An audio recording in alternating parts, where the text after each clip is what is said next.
Hi అండి, అందరికీ good morning. ఎలా ఉన్నారు అని చెప్పేసి నేను పలకరిద్దామంటే నా వీడియో అప్లోడ్ అయ్యే టైంకి ఈవినింగ్ 7:30. సరే ఏం చేద్దాం, ఇప్పుడు మీకు చూపించే వీడియో వచ్చేసరికి ఎర్లీ మార్నింగే 6:30కి అలా తీసుకున్న వీడియో అండి.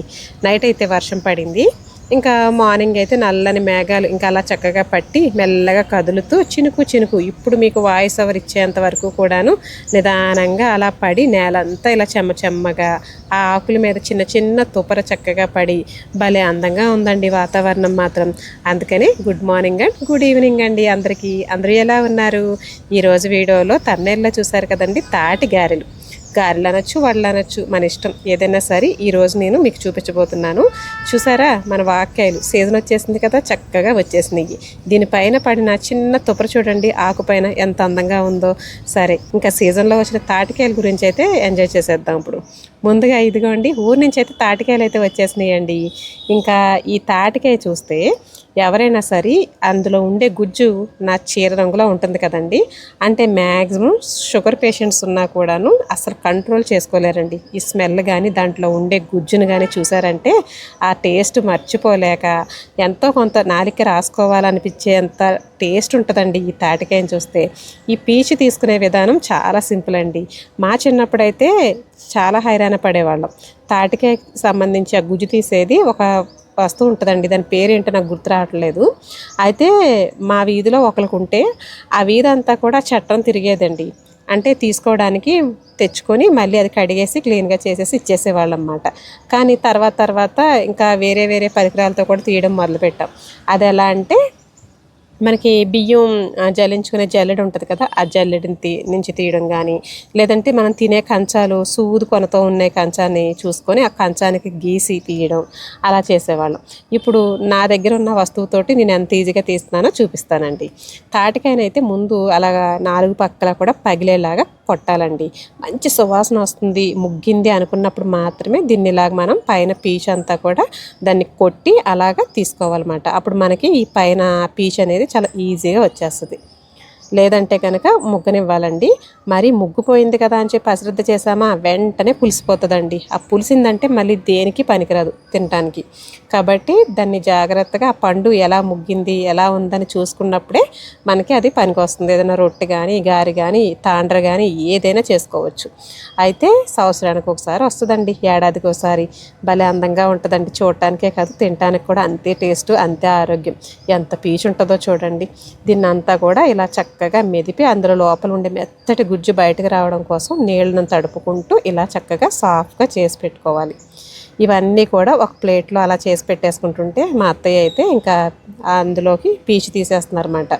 ఇది ఇప్పుడు నేను చూపించిన దాంతో తీస్తే కనుక మీరు మళ్ళీ ఎక్స్ట్రా పీచు తీసే పనే ఉండదండి. చక్కగా గుజ్జు మాత్రమే వస్తుంది, పీచు అంతా కూడా పైనే ఉంటుంది అన్నమాట. చూపిస్తానండి ఎలా వచ్చిందనేది కూడా చూద్దరు. కానీ అయితే ఈ తాటికాయలు ఊరి నుంచి వచ్చినాయి అన్నాను కదండి, అసలు పల్లెటూరులో కూడా దొరకట్లేదు. ఏంటి మీకు హైదరాబాద్లో తాటికాయలు ఎలా వచ్చేసినాయి అని అంటున్నారండి అమ్మ వాళ్ళు. మొన్న మా వారు ఊరు వెళ్ళారండి, వచ్చేటప్పుడు తీసుకొచ్చారన్నమాట దారిలో. ఇంకా ఇదిగోండి గుజ్జు చూసారు కదా ఎలా పడుతుందో, బొట్లు కింద. ఇంత పీచు కూడా కనిపించదండి అసలు, చక్కగా గుజ్జు మాత్రమే వచ్చేస్తుంది. మీ దగ్గర ఇలా ఏదైనా ఉంటే కనుక, ఇది స్టీమర్ అండి, నేను దానికోసం తీసుకున్నాను కానీ చాలా రకాలకు ఉపయోగపడుతుంది ఇది నాకు. ఇదిగోండి ఇంకా తాటికాయ గుజ్జు అయితే చక్కగా వచ్చేసింది కదా. ఇప్పుడు దీన్ని మనం స్టోర్ చేసుకునే వీడియోని చూపిస్తాను. అలాగే దీంతో వడలు 15 రోజులైనా సరే బయట ఉన్న పాడవని వడలు అయితే చూపిస్తాను. వీడియో స్కిప్ చేయకండి. ముందుగా నేను తీసుకున్న 3 తాటికాయల గుజ్జుకి ఒక అరకిలో ముద్ద బెల్లం అండి. ఇది పాకం వస్తుంది చూడండి, ఆ బెల్లం మాత్రమే వేసుకోండి. పాకం రాని బెల్లం కూడా ఉంటుంది, అచ్చు బెల్లం, అది మాత్రం వేయకండి, దీనికి ఇదే బాగుంటుంది. ఇలా ఈ బెల్లాన్ని వేసేసి నేను దీన్ని ఒక 20 నిమిషాలు, మినిమం ఒక అరగంట అనుకోండి, వేసేసి పక్కన పెట్టేసాను. చక్కగా కరిగిపోయిందండి బెల్లం. ఈ 2 బాగా మిక్స్ అయిన మిశ్రమాన్ని అయితే సగం తీసేసి ఇలాగా చక్కగా బాక్స్లో నేను డీప్ ఫ్రిడ్జ్లో పెట్టేస్తున్నానండి. ఇది మధ్యలో మనకి ఎప్పుడైతే కావాలనుకుంటున్నామో అప్పుడు దీన్ని బయట పెట్టుకుని చక్కగా మళ్ళీ మనకి ఇడ్లీ కావాలంటే ఇడ్లీ, లేదంటే రొట్టె కావాలంటే రొట్టె, ఇలాగే గారెలు కావాలంటే గారెలు, తాండ్ర కావాలంటే తాండ్రగా కూడా మనం వేసుకోవచ్చు అన్నమాట.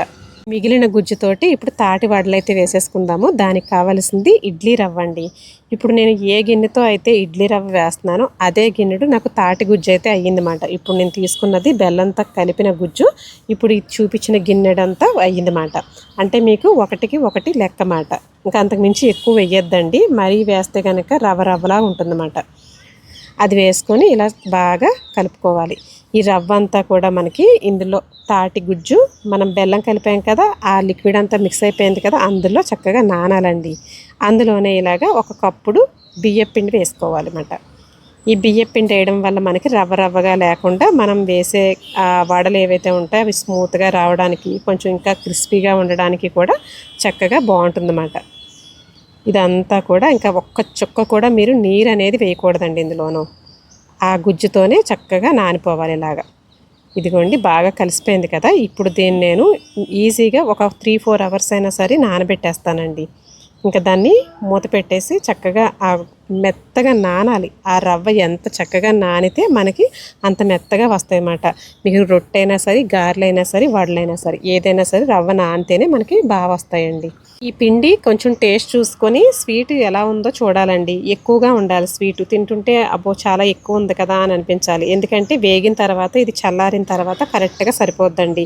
మనం ఈ టైంలోనే వేసుకోవాలి అవసరమైతే మాత్రం, లేకపోతే అవసరం లేదు. కొంచెం స్వీట్ తక్కువగా ఉండాలి, మైల్డ్గా ఉండాలని అంటే మాత్రం ఇది వేగిన తర్వాత చల్లారిన తర్వాత అంత స్వీట్ అయితే ఉండదండి, కొంచెం వగరగా కూడా ఉన్నట్టు అనిపిస్తుంది.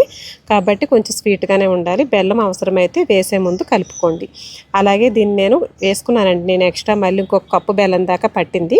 దాన్ని ఇలా చక్కగా ఒత్తుకొని పల్చటి వడల్లాగా చక్కగా వేసుకొని మీడియం మంట మీద, హైలోను వద్దు సిమ్లోను కాకుండా మీడియం మంట మీద పెట్టి నిదానంగా వేగనివ్వాలండి. లోపల కూడా మనకి ఉడకాలి కాబట్టి. పైకి ఏంటంటే రంగు వచ్చేస్తాయండి. బెల్లము కొంచెం మనకి ఆ గుజ్జు కూడా ఆ రంగులోనే ఉంటుంది కాబట్టి మనకి అలాగే ఉంటుంది, కానీ లోపల వేగాలి. అందుకని చెప్పి చాలా మీడియం మంట మీద నిదానంగా వేయించుకొని తీయాలన్నమాట.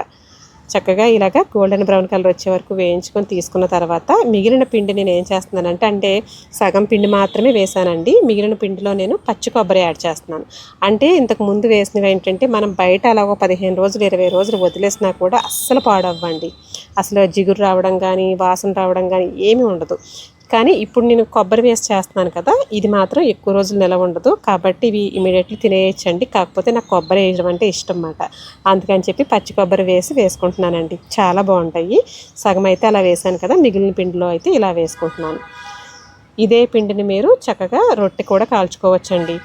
కట్టెల పొయ్యి మీదైనా గ్యాస్ పొయ్యి మీదైనా పెట్టి చక్కగా నూనె వేసుకొని రొట్టె కూడా కాల్చుకోవచ్చు. ఇందులో మధ్యలో చిల్లు పెట్టి వేసుకుంటే గారెలు అంటామండి. కాకపోతే నేను చిల్లు పెట్టకుండా వేస్తున్నాను కాబట్టి వీటిని వడలు అని అంటున్నాను. అంతేనండి. తాటి వడలు ఎలా ఉన్నాయి? చక్కగా టేస్ట్కి టేస్ట్, హెల్త్కి హెల్త్ అని అయితే నేను అన్ను. ఎందుకంటే కొంచెం స్వీట్ ఉంటుంది అందులోనూ ఆయిల్ డీప్ ఫ్రై చేస్తున్నాం కాబట్టి. అంతేనండి. ఈజీగా చక్కగా రెడీ అయిపోయినాయి కదా తాటి వడలు. అయితే మీరు హెల్తీగా తినాలనుకుంటే కనుక మన నాటు స్టైలేనండి. ఇదంతా హైబ్రిడ్ స్టైల్ ఏమంటారు. ఇప్పుడు మనకి చిన్నప్పుడు ఏంటండి, చక్కగా పండు తాటికాయని తెచ్చుకొని అలా పొయ్యి మీద కాల్చుకొని ఆ మరుసటి రోజు పొద్దున్నే చక్కగా తీసుకొని చక్కగా పీస్తో సహా నమిలి తింటుంటే ఉండేదండి. ఆ టేస్టే వేరు కదా. అది హెల్తీ మాట.